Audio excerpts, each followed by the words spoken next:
हजरत उमर रजी अल्लाह ताला अन्हो के दौरे खिलाफत में एक औरत के यहाँ शादी के 6 माह बाद बच्चा पैदा हुआ। हजरत उमर रजी अल्लाह ताला अन्हो ने उसे संसार करने का हुक्म दिया और वो औरत पाक दामन थी।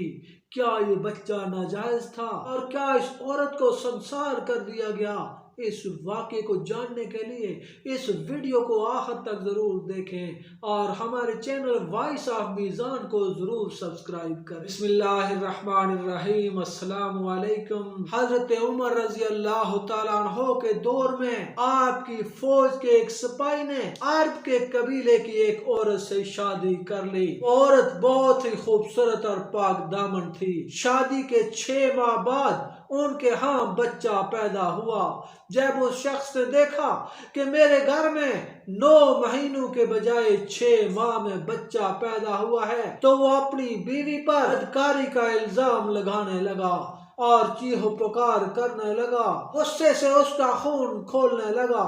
उसने अपनी बीवी पर मसलसल चिल्लाना शुरू कर दिया। उस पर उसकी जोजा ने कहा कि वो अल्लाह जिसने मेरे पेट में इस बच्चे को 6 माह तक रखा, वो अल्लाह इस बात का गवाह है कि ये बच्चा किसी और का नहीं, ये बच्चा आपका ही है। उसने अपनी जोजा की बात सुनी तो उसे अपनी जोजा की बात पर यकीन न आया और वो मुसलसल अपनी जोजा पर बदकारी का इल्जाम लगाता रहा। बिलाखिर वो अपनी जोजा को लेकर हजरत उमर के दरबार में पहुंचा और परेशानी की हालत में रो रो कर कहने लगा, ए उमर, मैं आपकी फौज का एक सिपाही हूँ। आज से 6 महीने पहले मैंने इस औरत से निकाह किया था, लेकिन निकाह के 6 महीने के बाद खातून ने बच्चे को जन्म दिया है। मैं इस बात से बहुत परेशान हूँ कि मेरी जोजा ने 9 महीने के बजाय 6 माह में बच्चा पैदा कर लिया। ए उमर, आप मुसलमानों के खलीफा हैं, आप मेरी इस परेशानी को हल करें। क्या ये बच्चा मेरा है या किसी और का है? हजरत उमर ने ये सारा मामला सुनकर उसकी जोजा से पूछा, है खातून, क्या ये बात जो तुम्हारा शौहर मुझे बता रहा है, क्या तूने इस बच्चे को 6 महीने में जन्म दिया है? क्या ये बात सच है या झूठ है? इस सवाल पर उसकी जोजा ने निहायत अदब व एहतराम से कहा, है उमर, यकीनन मेरे शौहर ने आपसे सच कहा है। मैंने अपने इस बच्चे को 6 महीने में पैदा किया, लेकिन अल्लाह ताला इस बात का गवाह है कि ये बच्चा किसी और का नहीं बल्कि मेरे शौहर का बच्चा है।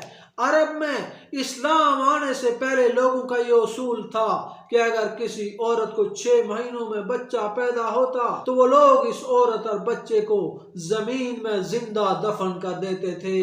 वो लोग जिंदा इसलिए दफन करते क्योंकि उनके यहाँ कोई औरत बच्चे को अगर 6 माह में पैदा करती तो बच्चा हलाली नहीं बल्कि हरामी माना जाता था। लिहाजा हजरत उमर ने भी अरब के लोगों के उसूल को मद्देनजर रखते हुए उस औरत से फरमाया, ए खातून, क्या तुम इस बात को नहीं जानती कि अरब के लोगों के यहाँ ये उसूल चलता है कि अगर किसी औरत को 6 माह में बच्चा पैदा हो जाता है तो वो यहाँ के लोग इस बच्चे को हलाल नहीं हराम समझते हैं, मगर औरत अब इन लोगों के उसूल से बुलंद अल्लाह ताला का कुरान और रसूल अल्लाह का फरमान है। ए खातून, अगर तुम अल्लाह के कुरान से या अल्लाह के नबी के फरमान से इस बात को साबित कर सको कि औरत के यहाँ 9 माह में नहीं बल्कि 6 माह में भी बच्चा पैदा हो सकता है तो मैं तुम्हें अभी रहा कर दूंगा। और ए खातून, अगर तुम इस बात को साबित न कर सकी तो मैं खलीफतुल मुस्लिमीन होने के नाते ये ऐलान करता हूँ कि तुम्हें ज़िना की सजा के तौर पर सीने तक जमीन में दबाकर तुम्हारे मुंह पर उस वक़्त तक पत्थर मारे जाएंगे जब तक तुम इन पत्थरों से हलाक न हो जाओ। इस खातून ने हजरत उमर का यह हुक्म सुना तो वह खातून सबके सामने रोने लगी और जमीन पर गिर कर कहने लगी, ए खलीफतुल मुस्लिमीन, मेरे पास तो ऐसी कोई दलील नहीं है कि जिस दलील से मैं ये साबित कर सकूं कि 9 महीनों के बजाय 6 माह में भी बच्चा पैदा हो सकता है, लेकिन आप मुझ बेगुनाह को सजा देना चाहते हैं। तो याद रखिए, क़यामत के दिन अल्लाह ताला खुद इस बात की गवाही देगा कि यह बच्चा किसी और का नहीं बल्कि मेरे शोहर का है। इसके बाद सिपाही इस खातून को लेकर मदीने की गलियों और बाजारों में ऐलान करने लगे, ऐ लोगों, इस खातून ने 9 महीनों के बजाय 6 माह में बच्चा पैदा किया। आजा खलीफतुल मुस्लिमीन के हुक्म पर जना के तौर पर इस खातून को सीने तक दफन किया जाएगा और इस खातून के चेहरे पर पत्थर मारे जाएंगे जब तक ये औरत हलाक न हो जाए।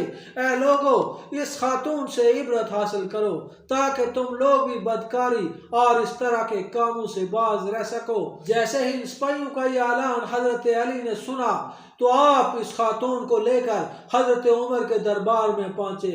हजरत अली रजी अल्लाह तआला अन्हो जनाब हजरत उमर फारूक के दरबार में पहुंचकर फरमाने लगे, ऐ उमर, क्या आप इस बेगुनाह औरत को सजा देकर कुरान में मौजूद अल्लाह के हुक्म की खिलाफ वर्जी कर रहे हैं? क्योंकि अल्लाह ताला के कुरान के मुताबिक सिर्फ 9 महीनों में ही नहीं बल्कि 6 महीनों में भी औरत बच्चा पैदा कर सकती है। बस जैसे ही हजरत उमर ने ये सुना, आपने फरमाया, ऐ अली, अल्लाह का कुरान पढ़ते पढ़ते हमारी उम्रें बीत गईं, मगर मैंने ये कहीं नहीं पढ़ा कि इंसान का बच्चा 9 महीनों के बजाय 6 माह में भी पैदा हो सकता है। जनाब अली, अगर आपने इस बात को कुरान में से साबित कर दिया तो मैं इस औरत को अभी बेगुनाह करार देकर रिहा कर दूंगा। तब हजरत अली ने फरमाया, ऐ उमर, जरा गौर से सुने, अल्लाह ताला अपने कुरान में फरमाता है सूरह बकरा की आयत नंबर 233 और सूरह लुकमान की आयत नंबर 14 में, इन सूरतों में अल्लाह पाक फरमाता है, और जो माएँ दूध पिलाने की मुद्दत को पूरा करना चाहती हैं वो माएँ अपनी औलाद को 2 साल तक दूध पिलाएं, यानी 24 महीनों तक दूध पिलाएं। इसके बाद हजरत अली ने कुरान मजीद की सूरह अहकाफ की आयत नंबर 15 को पढ़ा जिसमें अल्लाह ताला फरमाता है, हमने इंसान को ये हुक्म दिया कि वह अपने माँ बाप के साथ नेक सलूक करे। उसकी माँ ने उसको बहुत ही तकलीफों के साथ अपने पेट में रखा और बहुत ही तकलीफ के साथ इसको जन्म दिया, और इंसान के बच्चे के हमल का जमाना और दूध पिलाने का वक़्त 30 महीने तक है। इसी तरह कुरान मजीद में इन 2 ज़मानों का जिक्र किया गया है, एक हमल का ज़माना और एक दूध पिलाने का ज़माना, यानी औरत के पेट में बच्चे के पहले दिन को लेकर दूध पिलाने तक सारी मुद्दत 30 महीने है। और इसमें से औरतें 2 साल तक अपने बच्चों को दूध पिलाएं, बाकी 6 महीने बचते हैं जो 6 माह हमल के हैं और 6 माह में बच्चा पैदा होकर जिंदा रह सकता है। हजरत अली ने फरमाया, अल्लाह ताला ने कुरान पाक में फरमाया है कि जो औरतें अपने बच्चों को दूध पिलाना चाहती हैं वो 2 साल तक दूध पिलाएं, जबकि हमल और दूध पिलाने का जमाना 30 महीनों तक का है। लिहाजा इससे ये बात साबित होती है कि ये बच्चा इसी मर्द का है और ये औरत बेकसूर है। जैसे ही दरबार में सब लोगों ने हजरत अली का ये इल्म देखा तो ये सब हैरान रह गए और दरबार में लोग अल्लाहु अकबर की सदाएं बुलंद करने लगे। जबकि दूसरी तरफ हजरत उमर ने देखा कि हजरत अली ने कुरान मजीद में इस बात को साबित कर दिया कि इंसान का बच्चा 9 महीनों के बजाय 6 माह में भी पैदा हो सकता है, तो आपने सबसे पहले उस बेगुनाह औरत को रिहा कर दिया। फिर हजरत उमर ने खड़े होकर दरबार वालों के सामने फरमाया, ऐ अली, आज आप न होते तो मैं उमर आज हलाक हो जाता। अगर मैं आज इस औरत को सजा देता तो कल क़यामत के दिन अल्लाह पाक भी मुझे वही सजा देता जो एक कातिल की होती है। ऐ हजरत अली, आज तूने उमर को हलाक होने से बचा लिया। दोस्तों, अगर आपको ये वाक़या अच्छा लगे तो इस वीडियो को लाइक और शेयर करें और हमारे चैनल को ज़रूर सब्सक्राइब करें। मिलते हैं एक नई वीडियो में नए टॉपिक के साथ, तब तक अल्लाह हाफ़िज़।